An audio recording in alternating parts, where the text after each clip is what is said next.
Bismillahirrahmanirrahim. Assalamualaikum warahmatullahi wabarakatuh. Salam sejahtera bagi kita sekalian. Shalom, Om Swastiastu, Nama Budaya. Saya ingin menyampaikan beberapa pikiran-pikiran saya pada saat negara kita saat ini menghadapi keadaan yang kita ketahui bersama adalah cukup memprihatinkan. Saudara-saudara sekalian, sudah berkali-kali saya menyampaikan, baik melalui tulisan, melalui pidato-pidato, maupun melalui pesan-pesan yang disiarkan melalui internet dan media-media lain. Saya telah menyampaikan bahwa saya turut berjuang untuk membangun bangsa Indonesia yang demokratis. Komitmen saya kepada demokrasi sudah saya buktikan pada saat saya menjadi seorang panglima di dalam Tentara Nasional Indonesia, seorang panglima yang memimpin 33 batalion tempur. Bisa dikatakan sepertiga kekuatan tempur Angkatan Darat berada di bawah komando saya. Dan pada saat saya dituduh ingin melakukan kudeta untuk mengambil alih kekuasaan pada bulan Mei tahun 1998, saya telah buktikan kepada rakyat Indonesia dan kepada sejarah bahwa saya tidak melakukan apa yang dituduh saya rencanakan. Bahkan saya turun dari jabatan dengan tidak membantah perintah atau putusan. Dan setelah sekian belas tahun tidak pernah ada keluhan, bantahan, atau sanggahan dari saya. Waktu itu saya seorang prajurit. Walaupun saya pensiun, semangat keprajuritan saya masih tetap saya pegang. Semangat prajurit TNI adalah tentara rakyat. Kita lahir dari rakyat. Kita membela rakyat. Dan kita siap mati untuk rakyat Indonesia. Saya telah membuktikan selama karier hidup saya, berkali-kali saya pertaruhkan nyawa untuk bangsa dan negara saya. Saudara-saudara boleh bertanya kepada mantan anak buah saya yang jumlahnya ribuan yang berada di mana-mana. Tanyakan kepada mereka, apakah Prabowo Subianto pernah meninggalkan tugas di daerah pertempuran. Saudara-saudara sekalian, tanyakanlah kepada mereka, apakah dalam pertempuran saya berada di depan memimpin mereka, di bawah desingan peluru, atau apakah saya berada di sebuah markas yang aman di garis belakang.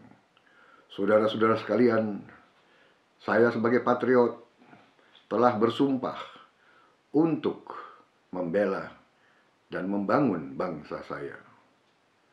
Saudara-saudara sekalian, dalam menjalankan sumpah itu untuk membela dan membangun bangsa, saya yakin bahwa demokrasi adalah sistem pemerintahan yang terbaik. Karena itu, saya terjun ke politik sudah 10 tahun lebih. Saya mengikuti pemilihan umum sudah 3 kali. Saya membangun sebuah partai dari nol. Saya keliling dari kabupaten ke kabupaten, kecamatan ke kecamatan, desa ke desa, provinsi ke provinsi. Memang banyak yang belum saya sentuh karena sungguh besar negara kita, saudara-saudara sekalian. Saya telah menyampaikan di beberapa fora, di beberapa majelis, bahwa bangsa kita telah mengalami sebuah keadaan yang janggal, di mana kekayaan bangsa kita tidak tinggal di Republik Indonesia.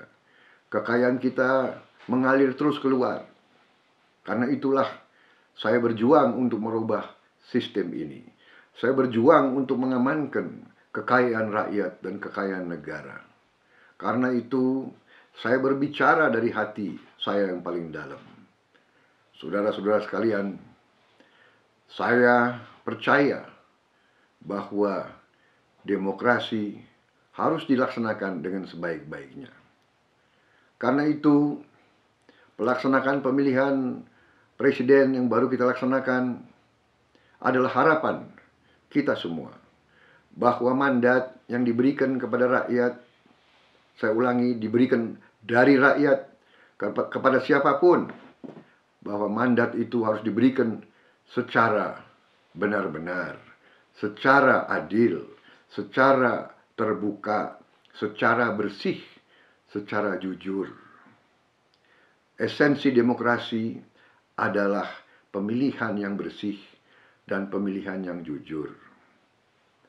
Saudara-saudara sekalian, dalam pemilihan presiden yang baru lalu, ternyata kita temukan kecurangan-kecurangan yang terlalu banyak, kecurangan-kecurangan yang terlalu masif, yang terlalu sistematis. Kita juga mengalami bahwa penyelenggara pemilu tidak adil, memihak salah satu kontestan. Protes-protes kami, himbauan-himbauan kami sebagai pasangan calon presiden dan calon wakil presiden nomor 1 tidak pernah dihiraukan. Rekomendasi-rekomendasi Bawaslu di beberapa tempat tidak pernah diindahkan. Saudara-saudara sekalian, tim hukum kami dan tim data kami telah menemukan suatu indikasi kecurangan yang cukup besar. Karena itu, dengan sangat sedih dan sangat menyesal, kami mengatakan bahwa pemilu ini sesungguhnya gagal, bahwa pemilu ini tidak sah, bahwa pemilu presiden ini adalah melanggar kaidah-kaidah demokrasi. Bahwa apabila kita merestui keputusan ini, berarti kita merestui sebuah kecurangan, kita merestui sebuah kebohongan, kita merestui sebuah ketidakbenaran. Para sahabatku, dimanapun engkau berada, saya kira saudara-saudara merasakan di mana-mana betapa telah rusak mental bangsa kita, betapa telah merusak mental para pemimpin-pemimpin kita, mental para pejabat-pejabat kita. Ini mencemaskan kita semua. Bagaimana bisa kita hidup sebagai negara merdeka kalau semua pejabat kita atau hampir semua pejabat kita tidak punya integritas, bisa disogok, bisa dibeli. Di mana tempat keadilan untuk rakyat yang tidak punya uang? Kalau orang merasa diperlakukan dengan tidak adil, seharusnya dia punya tempat untuk mengadu. Harusnya dia ke polisi, atau dia ke pengadilan, atau dia minta suatu pembelaan di lembaga-lembaga negara yang didirikan dalam republik kita. Ternyata kalau semua lembaga-lembaga tersebut buntu karena korupsi, karena hakim-hakim sudah tidak punya integritas, hakim bisa dibeli, pejabat KPU bisa dibeli, pejabat KPUD bisa dibeli. Kalau ini semua terjadi, apa masa depan bangsa kita? Di mana bangsa kita bisa bertahan? Gunakanlah akal sehat kita. Sungguh-sungguh negara kita menuju kegagalan.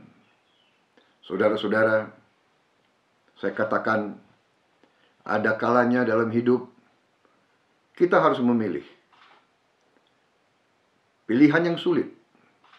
Apakah kita membela kebenaran atau kita merestui ketidakbenaran? Apakah kita berdiri tegak untuk membela keutuhan bangsa, kemandirian bangsa, dan nilai-nilai yang kita junjung tinggi? Atau kita menyerah kepada uang, kita menjual nilai-nilai kita, kita menjual diri kita, kita menjual kepribadian kita, kita menjual harga diri kita. Saudara-saudara, pilihan-pilihan semacam ini sangat sulit.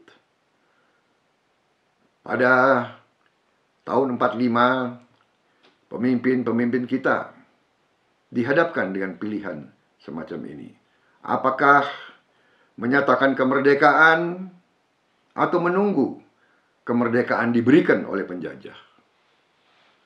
Pilihan yang sulit. Pilihan itu mengandung risiko.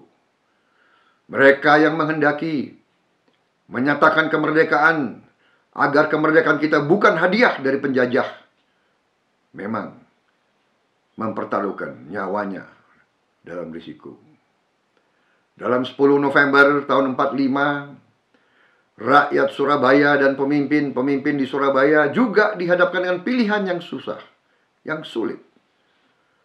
Menyerah kepada ultimatum Inggris untuk angkat tangan dan menyerahkan senjata paling lambat tanggal 9 November, atau menghadapi serbuan dan serangan negara adidaya pada saat itu, yaitu Inggris. Kita bayangkan bagaimana harga diri bangsa kita kalau waktu itu pemimpin-pemimpin Surabaya dan rakyat di Surabaya menyerah. Kalau Gubernur Suryo, Bung Tomo, dan semua pemimpin-pemimpin Jawa Timur dan Surabaya tunduk kepada ultimatum asing, bagaimana harga diri kita sekarang?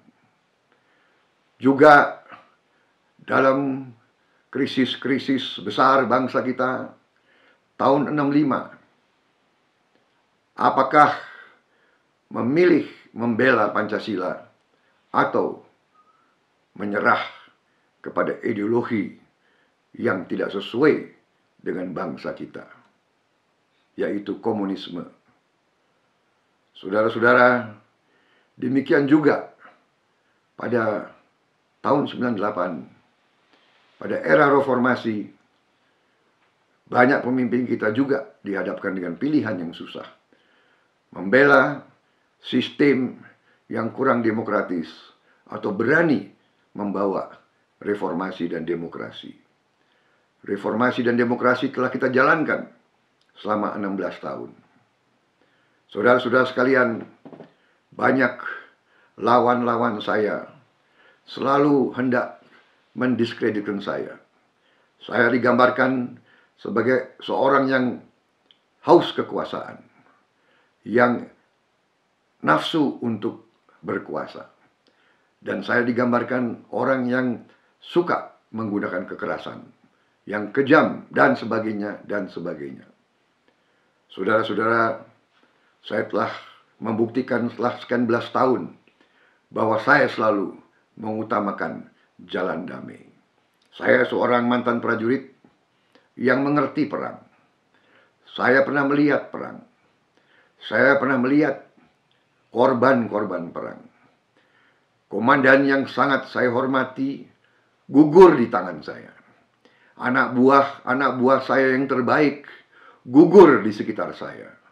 Saya yang harus ke keluarga mereka, ke ibu-ibu mereka, ke istri mereka, ke orang tua mereka untuk memberitahu putranya gugur di bawah kepemimpinan saya. Saya selalu ingin jalan damai. Karena itu saudara-saudara sekalian, fitnah-fitnah yang mereka lantarkan sungguh sangat keji. Saya dituduh ingin menutup semua gereja di Republik Indonesia. Padahal keluarga saya sebagian besar Kristen. Bahkan ibu saya adalah seorang Nasrani. Bahkan di sekitar saya, pengawal-pengawal saya, ajudan-ajudan saya, sekretaris saya, banyak orang Nasrani. Saudara-saudara, saya seorang prajurit, mantan prajurit TNI. Sumpah kita membela seluruh rakyat Indonesia tanpa memandang suku, agama, ras. Saya telah mempertaruhkan nyawa saya. Dan banyak anak buah saya dari berbagai suku dan agama telah gugur di bawah komando saya. Bagaimana bisa saya melanggar sumpah saya dan melupakan pengorbanan anak buah saya?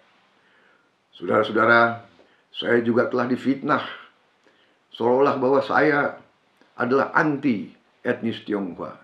Padahal saya selalu membela semua kelompok minoritas. Saudara-saudara sekalian, fitnah-fitnah itu adalah bagian yang keji dari politik. Saya minta para sahabat saya untuk sabar dan tenang. Jangan menjadi marah. Kita harus semakin arif, semakin sabar. Bukan kita menerima fitnah ini, tetapi kita perhitungkan dengan sebaik-baiknya. Dan jangan kita balas kedengkian dengan kedengkian. Saya minta, janganlah kita balas kejahatan dengan kejahatan. Janganlah kita balas fitnah dengan fitnah kembali. Saudara-saudara sekalian, dalam situasi kritis ini, saya minta saudara-saudara terus, walaupun sabar, kita juga harus siap. Siap mental kita, siap tenaga kita, siap nafas kita. Dan saya minta saudara-saudara dalam keheningan malam nanti, renungkanlah pendapatmu, renungkanlah sikapmu, renungkanlah jawabanmu.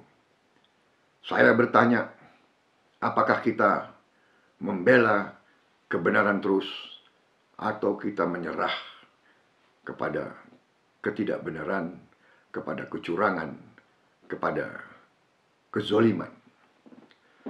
Dan dalam hari-hari yang akan datang, setelah kita merenungkan, marilah kita mengambil langkah-langkah untuk menghadapi hari-hari yang akan datang.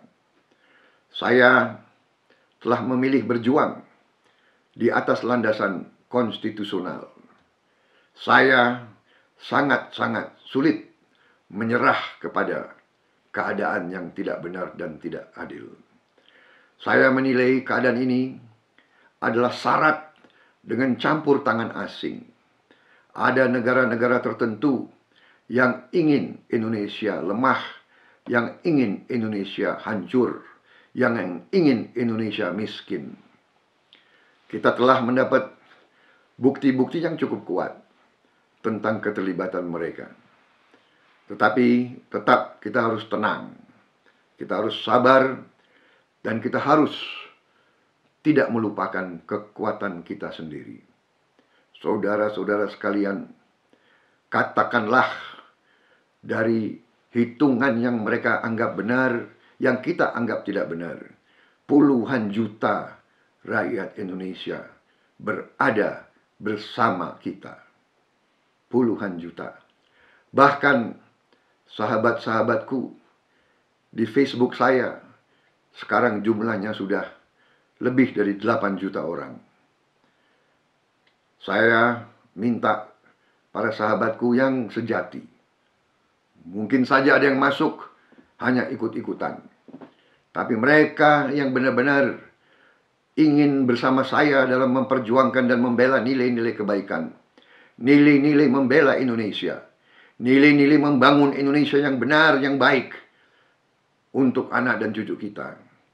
Saya mohon saudara-saudara, marilah terus kita dalam kekompakan dan kebersamaan, dan marilah kita menilai dari hari ke hari, apapun kita lakukan harus selalu di atas landasan konstitusi kita. Dan tidak boleh menggunakan kekerasan.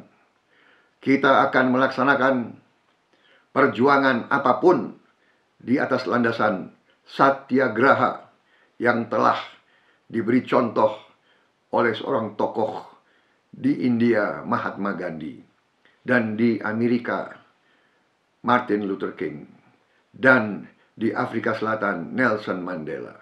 Percayalah, kebenaran akan menang. Kebenaran tidak bisa dikalahkan. Yang penting kita harus berani, kita harus tegar, kita harus mau berkorban, saudara-saudara sekalian. Bung Karno dan Bung Hatta dan Bung Syahrir dan Pak Dirman dan Gubernur Suryo dan I Gusti Ngurah Rai dan semua pahlawan-pahlawan pendiri bangsa kita telah mengajarkan bahwa kalau kita tidak menyerah, kalau kita berani, kalau kita tegar, kebenaran akan unggul, kebenaran akan menang pada saatnya. Kita harus siap menghadapi kesulitan. Kita harus siap menghadapi penderitaan. Tapi pilihannya apa? Kita menyerah? Apakah kita seperti budak yang disuruh duduk-duduk, disuruh berdiri-berdiri, disuruh tunduk-tunduk, disuruh diam-diam, disuruh ambil air, atau kita bangsa yang terhormat, bangsa yang mengerti membela haknya, membela hak-hak rakyat. Saudara-saudara sekalian, kekuatan kita besar, kita kemarin dicurangi. Karena itu, marilah kita susun barisan kita kembali, susun kekuatan kita kembali, dari orang ke orang. Susunlah kekuatanmu, 5 orang demi 5 orang, nanti 10 orang demi 10 orang.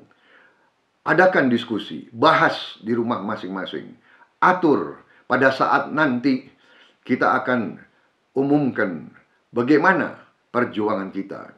Yang jelas pilihannya hanya 2, berdiri atau hormat sebagai bangsa kesatria, atau tunduk selamanya sebagai bangsa kacung, bangsa budak, bangsa yang lemah, bangsa yang bisa dibeli, bangsa yang bisa disogok. Pilihannya ada di hati kita masing-masing. Saya tidak tahu dari 8 juta sahabatku berapa yang terus bersama saya. Saya mohon, tolonglah jawab kepada saya sehingga saya tahu siapa yang akan berjuang terus bersama saya sampai titik darah yang penghabisan, atau mereka yang akan melihat dari pinggir, saya pun tidak masalah. Terima kasih. Ini belum akhir dari sebuah perjuangan. Ini baru awal dari perjuangan kita. Merdeka! Wassalamualaikum warahmatullahi wabarakatuh.